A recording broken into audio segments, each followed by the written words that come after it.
Students, video के इस part में हम लोग पढ़ेंगे molecular orbital theory. Molecular orbital theory में पहला टर्म आया हुआ है मॉलिक्यूलर ऑर्बिटल। मॉलिक्यूलर ऑर्बिटल वो रीजन होता है या वो स्पेस होता है जहां पर इलेक्ट्रॉन्स के पाए जाने की प्रोबेबिलिटी मैक्सिमम होगी। वो रीजन जहां पे इलेक्ट्रॉन्स के पाए जाने की प्रोबेबिलिटी मैक्सिमम होगी वो रीजन अपना कहलाएगा मॉलिक्यूलर ऑर्बिटल। जैसे मान लिया कि हमारे पास दो वेव्स हैं, एक का वेव फंक्शन साई ए ले लिया जाए, ये पहला वेव जिसका वेव फंक्शन साई ए, दूसरा वेव है जिसका वेव फंक्शन है साई बी। अगर साई ए और साई बी मिलकर के कंस्ट्रक्टिव इंटरफेरेंस करेंगे तो उनके द्वारा जो जनरेट किया हुआ वेव होगा, अगर इसका एम्पलीट्यूड ए है, दूसरे वाले का एम्पलीट्यूड बी है, ठीक है, तो जो अगला वेव होगा उसका एम्पलीट्यूड ऐड हो जाएगा कंस्ट्रक्टिव इंटरफेरेंस में, ये एम्पलीट्यूड हो जाएगा a प्लस b। अगर यही साई a और साई b मिलकर के डिस्ट्रक्टिव इंटरफेरेंस करते हैं, ये है साई a जिसका एम्पलीट्यूड है a, दूसरा वेव है साई b, वेव का वेव फंक्शन साई b जिसका एम्पलीट्यूड है b। अगर ये डिस्ट्रक्टिव इंटरफेरेंस करेंगे तो इनके द्वारा जो वेव होगा उसका एम्पलीट्यूड इन दोनों का माइनस हो जाएगा, तो जो रिजल्टेंट एम्पलीट्यूड मिलेगा वो हो जाएगा psi is equal to psi A minus psi B. Psi A minus psi B means मतलब क्या, साई इज इक्वल टू जो रिजल्टेंट वेव का एम्पलीट्यूड अगर लिखा जाए तो ये हो जाएगा a minus b, a minus b। मान लीजिए कि हमारे पास जो दो वेव्स हैं उनके एम्पलीट्यूड बराबर है, डिस्ट्रक्टिव इंटरफेरेंस हम लोग कर रहे हैं, अगर उनके एम्पलीट्यूड बराबर है, if a is equal to b, ये एक का एम्पलीट्यूड a है, दूसरे का एम्पलीट्यूड b है, if a is equal to b तो जो रिजल्टेंट वेव होगा उसका एम्पलीट्यूड क्या हो जाएगा, जीरो।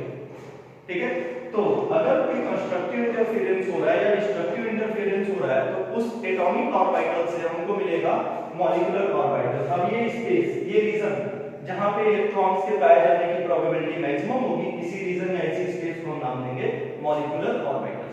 ठीक है, मॉलिक्यूलर ऑर्बिटल में हम दो तरीके के ऑर्बिटल पाएंगे, दो टाइप का ऑर्बिटल पाएंगे। पहला कहलाएगा bonding molecular orbital, bonding molecular orbital, और दूसरा कहलाएगा एंटी बॉन्डिंग मॉलिक्यूलर ऑर्बिटल। पहला कहलाएगा बॉन्डिंग मॉलिक्यूलर ऑर्बिटल और दूसरा कहलाएगा एंटी बॉन्डिंग मॉलिक्यूलर ऑर्बिटल। जो बॉन्डिंग मॉलिक्यूलर ऑर्बिटल होगी उसकी एनर्जी रिजल्टेंट एम्पलीट्यूड वाली, रिजल्टेंट वेव वाली एनर्जी से कम होगी, उसकी एनर्जी रिजल्टेंट वेव वाली एनर्जी से कम होगी। जो एंटी बॉन्डिंग मॉलिक्यूलर ऑर्बिटल होगी उसकी एनर्जी रिजल्टेंट वेव की एनर्जी से ज्यादा होगी। तो हमारे पास दो तरीके का ऑर्बिटल बन गए, एक बन गया बॉन्डिंग मॉलिक्यूलर ऑर्बिटल और दूसरा बन गया एंटी बॉन्डिंग मॉलिक्यूलर ऑर्बिटल। जितने एटॉमिक ऑर्बिटल कंबाइन होंगे मॉलिक्यूलर ऑर्बिटल्स की संख्या उतनी ही होगी। जैसे मान लीजिए कि हमारे दो एटॉमिक ऑर्बिटल कंबाइन हो रहे हैं तो मॉलिक्यूलर ऑर्बिटल भी दो बनेंगे, चार एटॉमिक ऑर्बिटल कंबाइन हो रहे हैं तो मॉलिक्यूलर ऑर्बिटल्स की संख्या होगी 4। ठीक है, अब चलिए जरा देखते हैं डायग्राम में। ये कोई एटॉमिक ऑर्बिटल, ठीक है, दूसरा एटॉमिक ऑर्बिटल ये है। अब ये दोनों एटॉमिक ऑर्बिटल कंबाइन होकर के बनाने जा रहे हैं मॉलिक्यूलर ऑर्बिटल, तो इनके द्वारा दो मॉलिक्यूलर ऑर्बिटल बनेगा। आपने कहा कि जितने एटॉमिक ऑर्बिटल कंबाइन होंगे उतने ही मॉलिक्यूलर ऑर्बिटल भी बनेंगे, तो दो अगर एटॉमिक ऑर्बिटल कंबाइन हो रहे हैं मॉलिक्यूलर ऑर्बिटल में क्या हो जाएगा, तो ठीक। पहला वाला देखिए, ये है एटॉमिक ऑर्बिटल, ये भी है atomic orbital,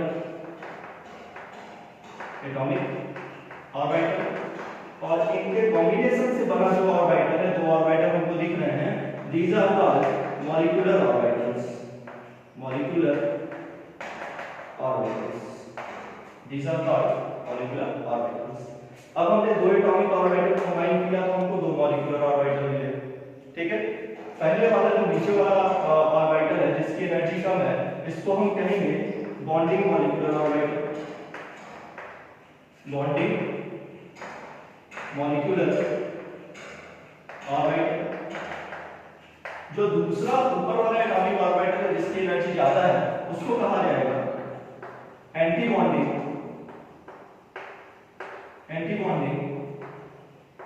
molecular orbital, anti bonding molecular orbital. ठीक है, अब देखिए हमारे पास दो तरीके के ऑर्बिटल बन रहे हैं, एक बन रहा है बॉन्डिंग मॉलिक्यूलर ऑर्बिटल, दूसरा बन रहा है anti bonding molecular orbital. Bonding molecular orbitals की एनर्जी कम होगी, एंटी बॉन्डिंग मॉलिक्यूलर ऑर्बिटल्स की एनर्जी ज्यादा होगी। ठीक है, जैसे मान लीजिए हमारे पास दो एटॉमिक ऑर्बिटल है, एक है 1s और दूसरा भी एटॉमिक ऑर्बिटल है 1s। सेम टाइप के एटॉमिक ऑर्बिटल आपस में ओवरलैप करते हैं, कंबाइन होते हैं, 1s के साथ कंबाइन हो रहा है तो दो मॉलिक्यूलर ऑर्बिटल बनेगा, क्योंकि दो एटॉमिक ऑर्बिटल कंबाइन हो रहे हैं तो दो मॉलिक्यूलर ऑर्बिटल बनेगा। ठीक है, एक को हम नाम देंगे, ये नाम आप याद रखेंगे, एक को हम नाम देंगे सिग्मा 1s तो दूसरे वाले को नाम देंगे सिग्मा स्टार 1s। ठीक है, तो 1s और 1s कंबाइन होकर के दो ऑर्बिटल बनाए, दो मॉलिक्यूलर ऑर्बिटल बनाए, पहला कहलाया सिग्मा 1s, दूसरा कहलाया सिग्मा स्टार 1s। ठीक है, तो चलिए मान लीजिए 2s के साथ कंबाइन हो, 2s के साथ कंबाइन हो तब क्या होगा, तो हम लाइन से बना रहे हैं कि 1s के साथ कंबाइन होगा तब कौन सा मॉलिक्यूलर ऑर्बिटल बनेगा, 2s के साथ कंबाइन होगा तब कौन सा मॉलिक्यूलर ऑर्बिटल बनेगा, 2p के साथ कंबाइन होगा तब कौन सा ऑर्बिटल बनेगा, एंड सो ऑन। ये दो को बनाना है अभी। ठीक है, तो चलिए 1s नीचे से ऊपर की तरफ इसको बनाएंगे, आप अपने पेज में जब बनाएंगे तो इसको नीचे से ऊपर की तरफ बनाएंगे। 1s की एनर्जी कम होगी देन कंपैरिजन टू 2s, तो 1s नीचे बनाया जाएगा और 2s ऊपर बनाया जाएगा, तो 1s दूसरे 1s से कंबाइन हो रहा है। ठीक है, तो 1s और 1s मिलकर के दो मॉलिक्यूलर ऑर्बिटल बना रहा है। एक को आपने नाम दिया था सिग्मा 1s और दूसरे को आपने नाम दिया था सिग्मा स्टार 1s। एक को आपने नाम दिया सिग्मा 1s, दूसरे को आपने नाम दिया sigma star 1s। Sigma 1s bonding molecular orbital BMO। ठीक है, sigma star 1s anti bonding molecular orbital BM। ठीक है, चलिए 2s से कंबाइन हो, ये है 2s, दूसरा है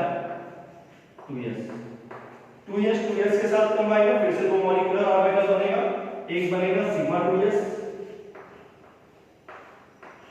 और दूसरा बनेगा सिग्मा स्टार 2s। 2p के साथ कंबाइन हो,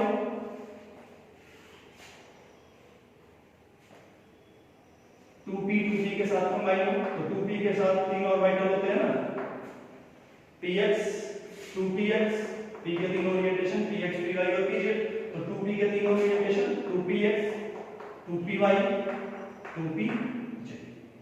सिमिलर दूसरा 2p के साथ कंबाइन होगा। ठीक है, तो चलिए फिर से pi 2px 2py 2pz। अब टोटल कितने एटॉमिक ऑर्बिटल कंबाइन हो रहे हैं, 1 2 3, लिखते चल रहे हैं नंबर 1 2 3, आगे बढ़िए 4 5 6, यानी टोटल कितने एटॉमिक ऑर्बिटल कंबाइन हो रहे हैं 6। तो मॉलिक्यूलर ऑर्बिटल्स भी कितने बनेंगे 6, तो इनके कॉम्बिनेशन से 6 मॉलिक्यूलर ऑर्बिटल बनेंगे, जिनमें 3 बॉन्डिंग मॉलिक्यूलर ऑर्बिटल होंगे और 3 एंटी बॉन्डिंग मॉलिक्यूलर ऑर्बिटल होंगे। तो जो बॉन्डिंग वाले उनका नाम पहले दो बनेगा नीचे, सबसे नीचे एक का नाम पाई 2px, दूसरे का नाम पाई 2py। ठीक है, तीसरे का नाम सिग्मा 2pj, सिग्मा 2pj। ठीक है, आगे बढ़िए, ये तीनों में बॉन्डिंग है, एंटी बॉन्डिंग में चलिए स्टार लगा दीजिए,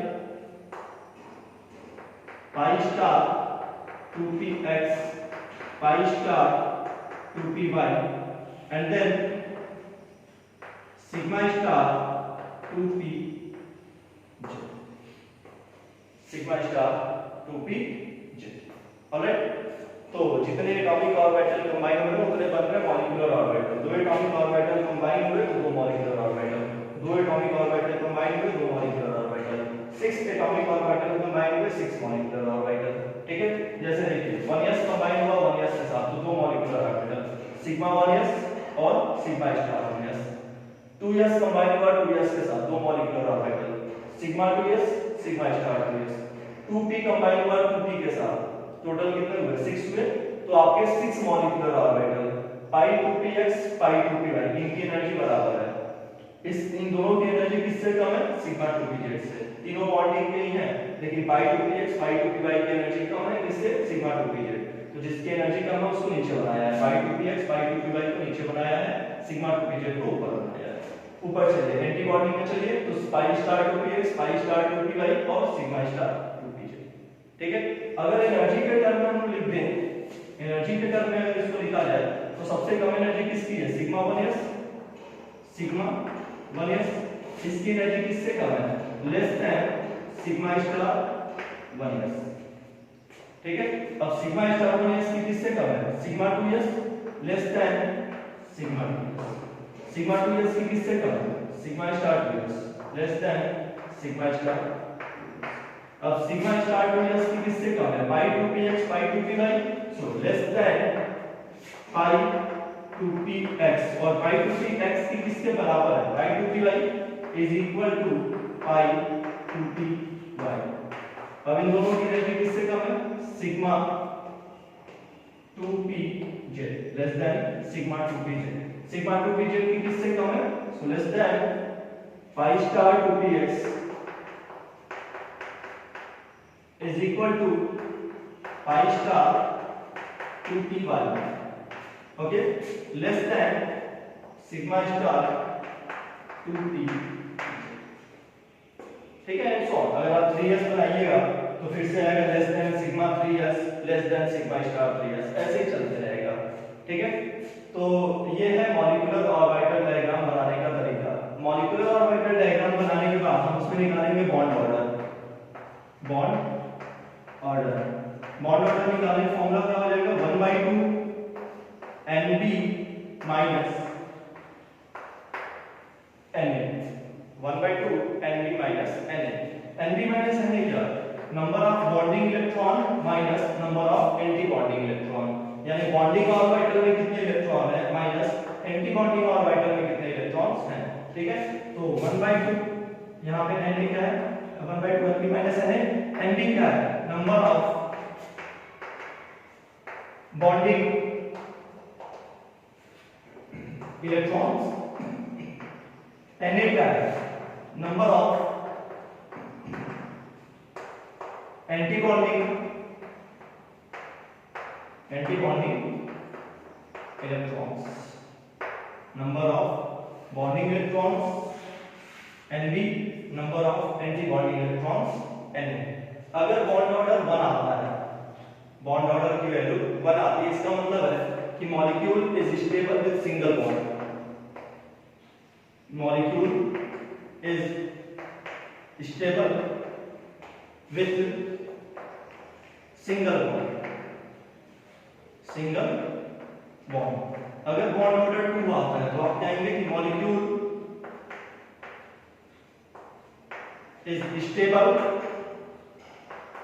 with double bond. Okay, bond order 3 आता है तो आप कहेंगे molecule is stable with triple bond. Molecule is stable with triple bond. ठीक है, अगर बॉन्ड ऑर्डर 0 आता है तो आप कहेंगे molecule does not exist, molecule is unstable या मॉलिक्यूल डज नॉट एग्जिस्ट, वो मॉलिक्यूल एग्जिस्ट नहीं करेगा। ठीक है, तो इस अभी तक हमने देखा कि मॉलिक्यूलर ऑर्बिटल क्या होता है, तो वो ऑर्बिटल या वो प्लेस जहां पे इलेक्ट्रॉन्स के पाए जाने की प्रोबेबिलिटी मैक्सिमम होगी वो अपना कहलाएगा मॉलिक्यूलर ऑर्बिटल। मॉलिक्यूलर ऑर्बिटल दो टाइप के होते हैं, एक कहलाएगा बॉन्डिंग मॉलिक्यूलर ऑर्बिटल, दूसरे को आपने नाम दिया anti bonding molecular orbital. Bonding orbital के साथ जैसे हम लोगों ने 1s और 1s को मिलाया, बॉन्डिंग ऑर्बिटल की एनर्जी कम होगी, एंटी बॉन्डिंग की एनर्जी ज्यादा होगी, तो 1s के साथ मिला तो सिग्मा 1s बॉन्डिंग और sigma star 1s anti bonding. 2s के साथ मिला तो सिग्मा 2s ठीक है, 2p के साथ मिला तो pi 2px pi 2py sigma 2pz bonding और pi star 2px pi star 2py sigma 2pz sigma star 2pz anti bonding. Bond order निकालने के लिए 1/2 Nb minus Nx, 1/2 number of bonding electron minus number of anti bonding electron. Bond order अगर 0 आ रहा है इसका मतलब है molecule is unstable. Bond order 1 आ रहा है मतलब molecule is stable with single bond. Bond order 2 आ रहा है मतलब molecule is stable with double bond. Bond order 3 आ रहा है मतलब molecule is stable with triple bond. ठीक है, तो ये था अपना molecular orbital theory. Thank you.